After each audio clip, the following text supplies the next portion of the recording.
ticket photo. Ya, es un audito. Good and no, no. Good and no.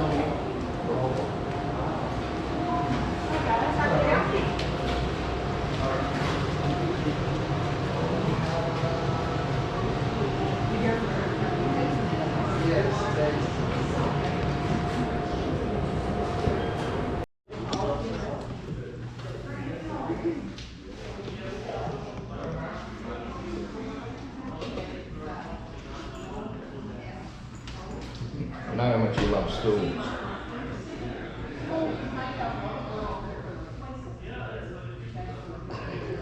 And then my 1 o'clock case, there's $1 check in. You can come straight over here and we'll let you guys see it, okay? No problem.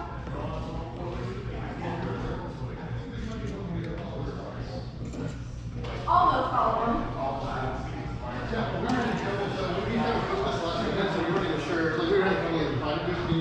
No, you don't. How are you doing today so far? Good. Great. So sorry about a little bit of delay, but we'll go ahead and get started if everybody is ready. I'd like to welcome you guys once again to our Four Roses Bottling and Warehouse facility here at Cox's Creek. My name is Gabby. I'll be your tour guide today. We're going to learn a little bit about our history, what goes into our products, and at the very end, we're actually going to take you guys out into the rick house. So I promise we have some fun times ahead. But first things first, do you guys know why we're called Four Roses? No. Great, because I'm going to tell you. So we actually have a legend, and it states that Paul Jones Jr. had fallen in love with a beautiful Southern belle, so much so he had actually sent out a proposal asking for her hand in marriage. Well, her answer was a really great maybe. She said that if she were to say yes, she would go to the upcoming grand ball and wear a corsage of roses signifying her answer as yes. So Paul Jones Jr. gets there extra early. He's waiting very patiently for his Southern belle, and thankfully, she comes in a beautiful gown and is wearing a corsage of 4 red roses. So as a dedication and passion for his Southern belle, as well as the bourbon he had been creating, he named it Four Roses. So pretty cute love story, right? It sells plenty of bourbon, so don't worry. Now, whether it's true or not, it's a little up in the air, but Paul Jones Jr. was in fact real, and in 1888 he created the brand Four Roses. So we've been around for a little while now. We survived Prohibition, survived 2 world wars, and even saw the first moon landing, and probably about 20 others after it. But we were able to survive Prohibition as one of only 6 distilleries under the Frankfurt Distilling Company able to sell our bottles for medicinal purposes. Now, we still recommend it till this day. Usually a label would say take 2 ounces as often as needed, responsibly of course. And unlike the last group who accidentally said 20 ounces, you will end up with a worse headache than when you started, so just 2 ounces. But since we were able to survive Prohibition, we became very popular here in the States through the 20s, 30s, and early 40s. And in 1943, we actually ended up selling the brand to the well-known Seagram's & Sons. So Seagram's & Sons then keeps up this popularity here in the States through the 40s and early 50s. And in 1958, they actually made the executive decision to make us an export-only product in the growing European and Asian markets. We slowly became one of the top sellers overseas and still kind of hold that place still today. We actually had some guests come in recently from overseas yelling we were famous as they walked through the doors. We were very empty that day. We were like, great, please buy some bourbon. We have way too much. But you can still find all the core products readily available overseas, and in Japan there are actually 2 exclusive products you can't really find here in the States. So it's pretty cool to check out. But since we were exporting all of the good stuff, as I like to say, here in the States we had actually released a blended whiskey. So if you or your grandparents may have had Four Roses during this time period, it would have been a blended whiskey instead of the bourbon that we had been creating. Now, from what I hear, it was kind of 50-50, whether you liked it or not, kind of like cilantro, you either love it or you hate it. From what I heard though, not very good things.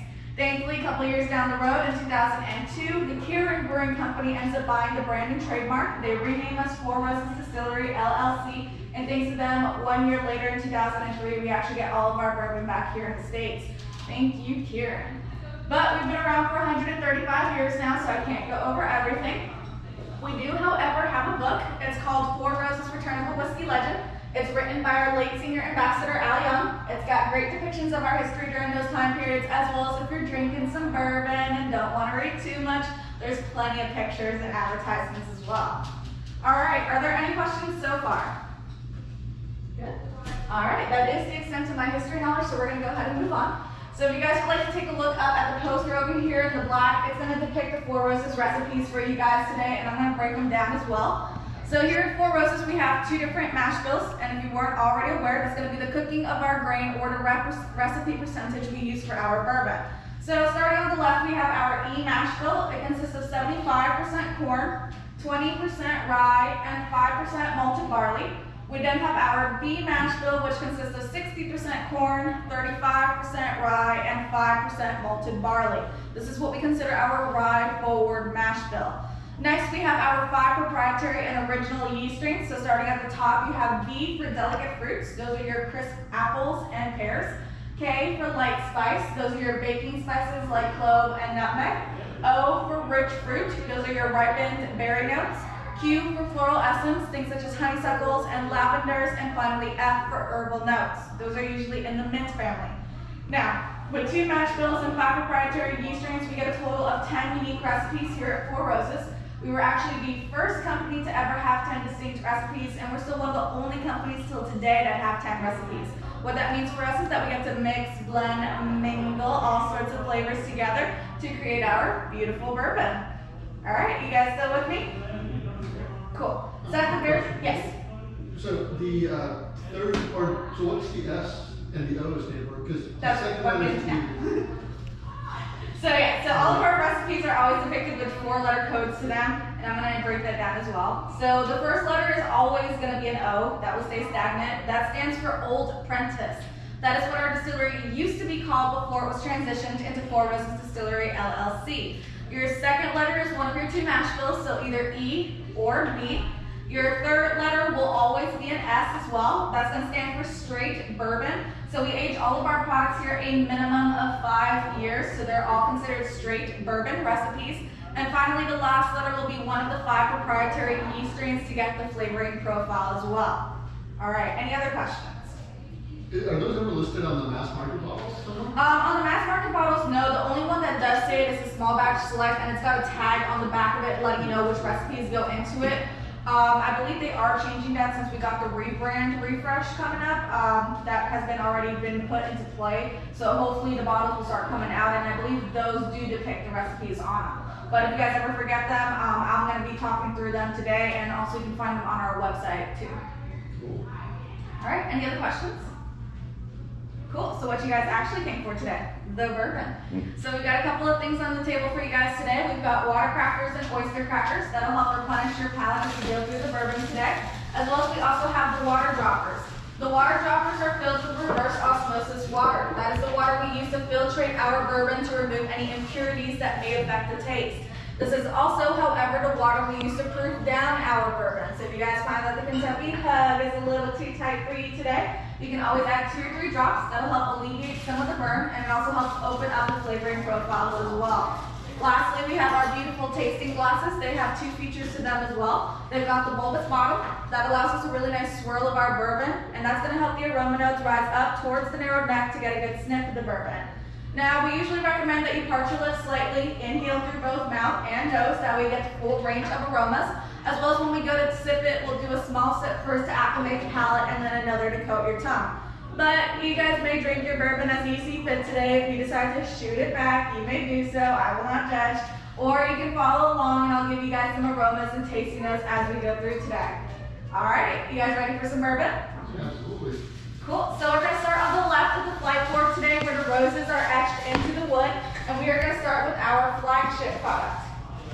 So our flagship product was introduced in 2003. It is an 80 proof bourbon, and it is going to be a mixture of all 10 of our recipes blended together. This is also going to be our youngest bourbon, aging a minimum of 5 years. So, cheers.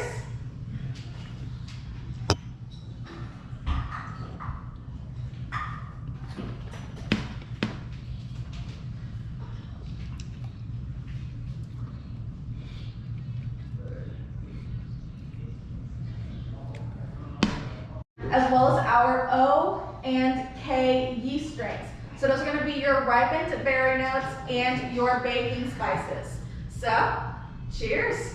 Cheers.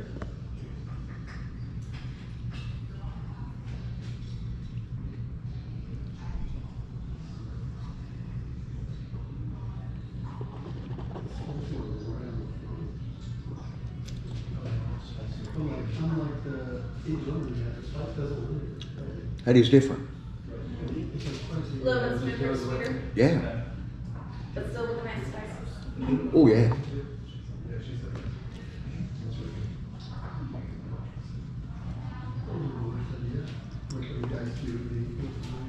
Fashions. The first two are really great for this. They're very well blended profiles and they help enhance other flavoring profiles within a cocktail.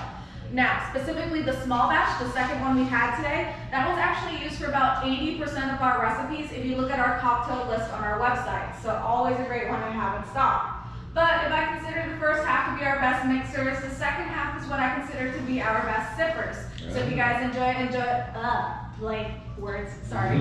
If you guys enjoy just a little bit of ice in your bourbon or nothing at all, the next two will be really good. Nothing at all.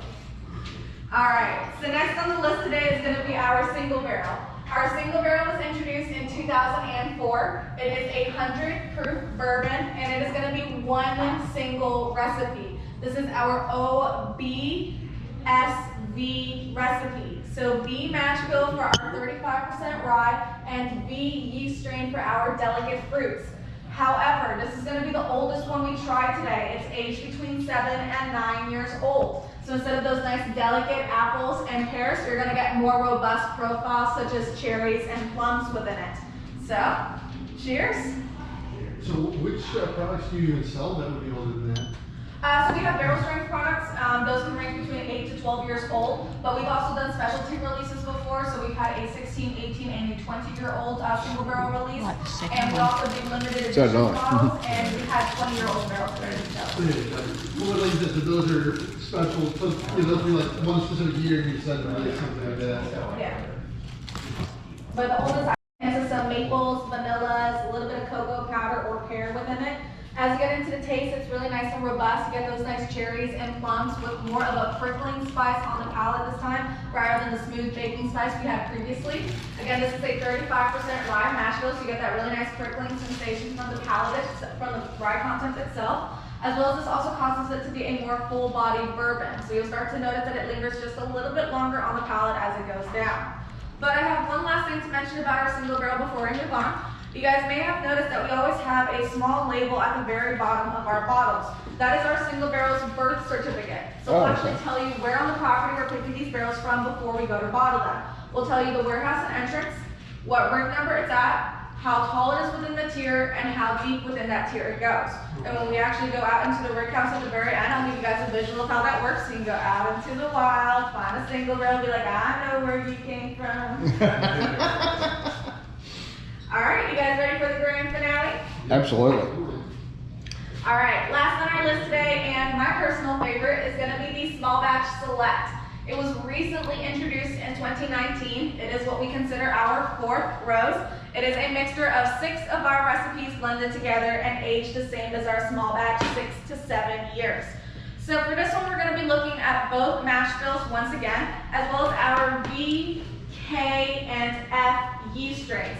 So those are your delicate fruits, your light spices, and your herbal notes. This is also going to be a 104 proof bourbon. So, cheers. I already can see the difference in the aroma. Mm-hmm. Yeah, this one's probably got one of my favorite nosings to it. This one and the single barrel.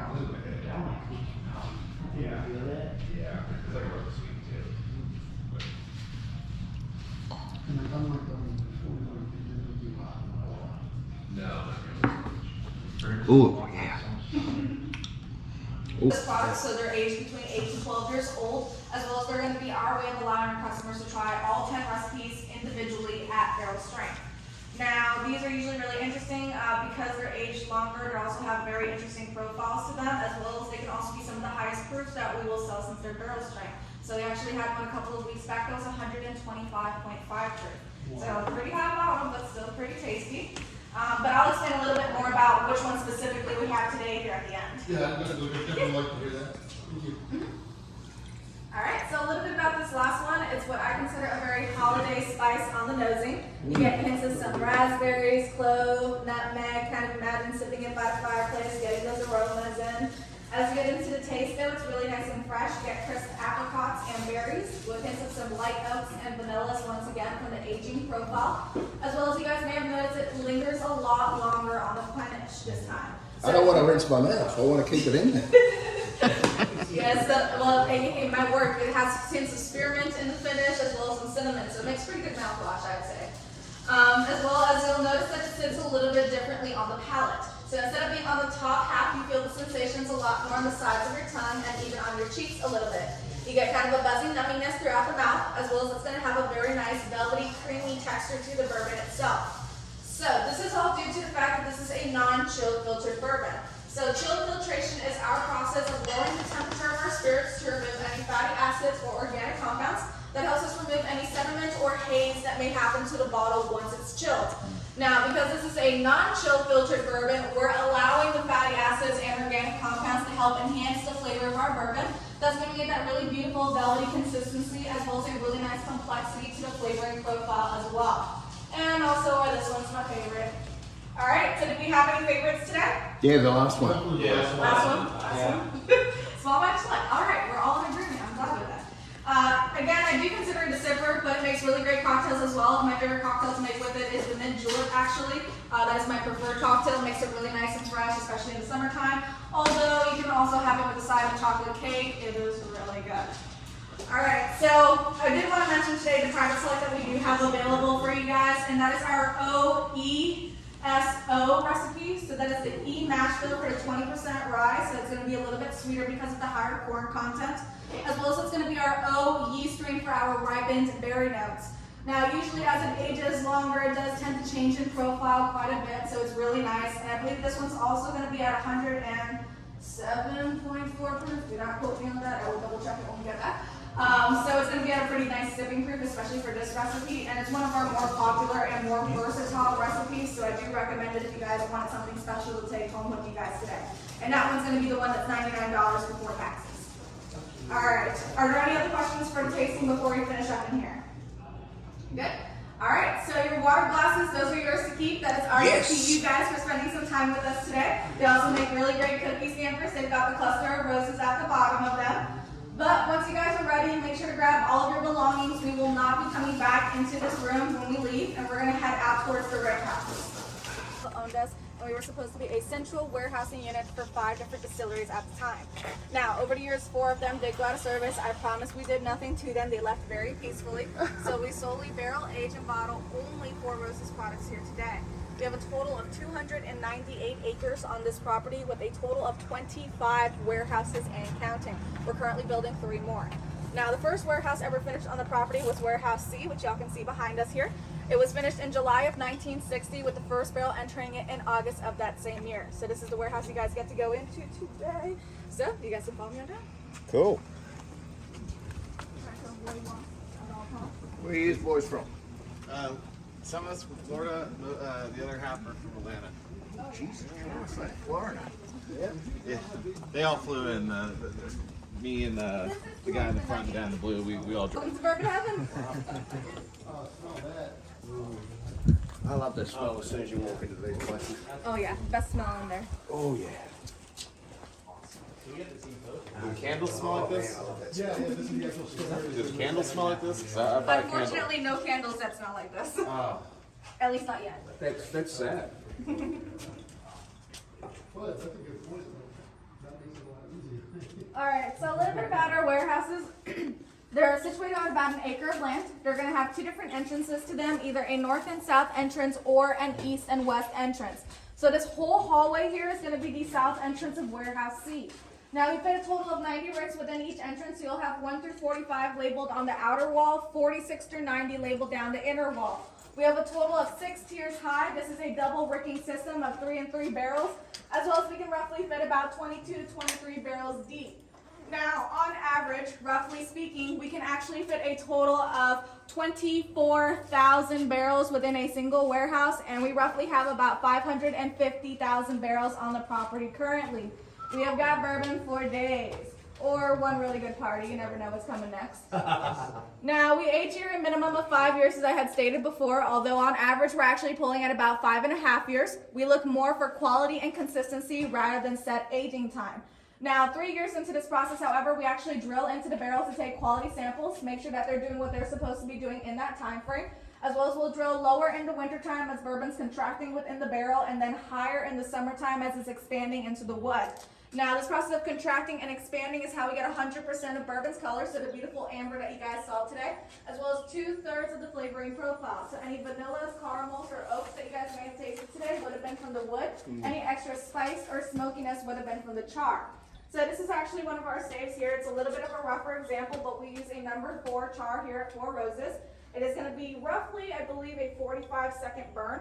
But if you look at the kind of crisping bits that happen along it, that's what it would have looked like originally. They usually call it an alligator skin char when it is fresh off the burner. As well as this is actually how deep the bourbon soaks into our wood. So that brown line going all the way down the center there. So it's just thick enough. So it's just thick enough not to like leak through. Yep. Although again, these are cherry pick staves, so these were probably, one that was at the bottom of the barrel, so it soaks in a lot more. But it kind of varies as you go through the barrel. How much Get a good. maintenance do you have to do on these? Because like, for example, we're looking at that where the stave looks like it's almost ready to pop out of the barrel there. What was Is the that question? I'm sorry. Alec, how much maintenance would you have to do on barrels like that? Oh, we don't really do any maintenance on them. They come to us, we basically fill them and let them age and sit. The differentiation in the staves also helps with the aging process, and also how it gets the profile, the thickness of it, the amount of staves that it has. They're also hand done, so we get ours from Independent Stave Company. If you actually check their things, their tour out, they actually show you, they will hand pick the staves and put them in themselves. And these are all pressurized, so we don't actually have screws that go into the wood. It's all pressurized. As soon as the bourbon goes into it, it expands, and that's how we maintain the shape. And they're only used once? Yes, they're only used once. It wouldn't be considered bourbon anymore if we used them more than once, Okay. so we use them only once. So you just chop them up and smoke the pork and that with them afterwards? You can if you want to. Most of them get sold off to whiskeys and scotches. Okay. Others end up in breweries or wineries. The Yeah, I've winery up the noticed street. wineries, yeah. So they use barrels for that. We do sell them to you guys as well. So we sell our barrels on Wednesdays, Thursdays, and Fridays before 2 p.m. And we will sell them for $150 empty, of course, not full. But we've had cool things made out of them. You can make tables, chairs, planters, fire pits, believe it or not. And then we've even had some people throw a little bit of distillate water, roll it around for a little bit, get a little something out of it. Pretty proof down, but still pretty good. Question? No? I was just curious how often they y'all run into issues with like them exploding if there's like the proper Exploding. like carbon yield up. I It's assume. very rare that we have an actual barrel bust in any kind of way, but I will talk about one here in a second. Okay. Alright, so you guys may have noticed that our warehouses are a little bit shorter than our competitors. We actually use single-story warehouses for the fact that we barrel, age, and bottle only Four Roses products here today, as well as we individually barrel all 10 recipes.